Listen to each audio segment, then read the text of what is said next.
C'est une vérité incontestable que l'orthographe française est délicate et arbitraire, c'est-à-dire qu'elle n'est pas fondée sur une démarche rationnelle.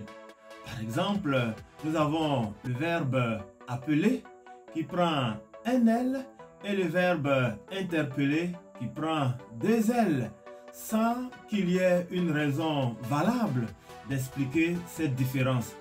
Rappelons que aujourd'hui, avec les rectifications orthographiques,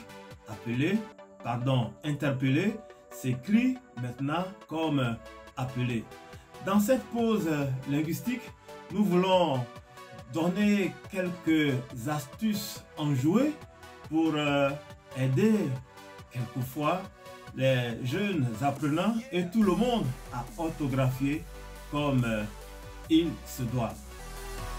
Effectivement, quelques astuces peuvent nous aider à orthographier certains mots, même si cela n'a pas une explication rationnelle, mais cela nous y aide. Et je voudrais profiter pour rendre hommage à tous nos maîtres et maîtresses, tous les instituteurs de l'école primaire qui nous ont montré quelquefois des astuces pour nous aider à orthographier des mots. C'est le cas, par exemple, du mot attendre qui prend deux T et du mot entendre qui prend un T. Comment faire? Alors, dans ce cas, on pourra dire que attendre prend deux T tout simplement parce que on attend avec les deux pieds. En disant cela, les jeunes apprenants pourront faire davantage attention en écrivant, en se disant que attendre c'est avec les deux pieds, donc on met deux T et entendre un seul T. Prenons à présent l'exemple de nourrir et mourir. Nous voyons que mourir prend un seul R et nourrir prend deux R. On pourra dire aux enfants que mourir c'est un seul R parce qu'on meurt une seule fois, alors que nourrir, on se nourrit au moins plusieurs fois, au moins deux fois, donc deux R. Tâche et tâche. Tâche qui prend accent circonflexe sur le A, qui signifie une activité, et tâche sans accent circonflexe qui signifie une saleté.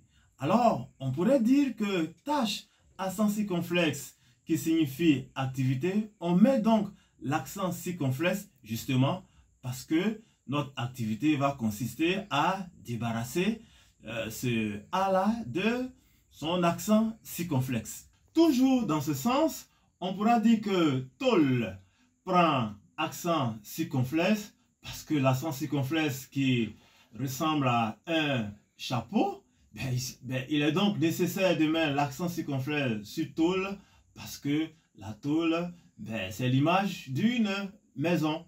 Prenons le cas de sur et sur. Sur avec accent circonflexe qui signifie l'assurance et sur qui est une préposition. On pourra dire que sur, on met donc l'accent circonflexe parce que quand on a l'assurance, on est donc protégé. Donc l'image de la protection de l'accent circonflexe va nous aider à dire que sur qui signifie l'assurance, il faut un accent circonflexe. Mur et mur. Mur avec accent circonflexe et mur sans accent circonflexe.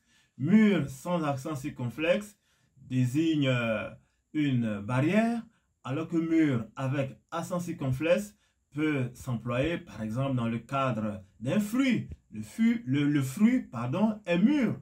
Alors, parce que le fruit est mûr, il faut le protéger, donc il faut mettre un accent circonflexe. Astuce simple donc pour bien écrire ce mot et le différencier de l'autre mur qui ne prend pas d'accent circonflexe. Enfin, nous avons le mot hôtel avec H, O, accent circonflexe, et le mot hôtel, A-U-T-E-L, qui signifie un espace de divinité. On pourra dire que hôtel, O avec accent circonflexe, parce qu'un hôtel renvoie a une maison, d'où la présence de l'accent circonflexe. Et quand il s'agit de l'autre hôtel, A-U-T-E-L, il n'y a pas évidemment d'accent circonflexe. Comme on le voit, on peut imaginer de petites astuces pour aider les jeunes apprenants à bien écrire les mots, et je suis sûr qu'il en existe encore davantage et je suis convaincu que vous en connaissez aussi. En commentaire, vous pourrez en proposer, et tout cela pour nous aider à mieux orthographier les mots en français, ce qui n'est pas une chose facile. Merci et à très bientôt.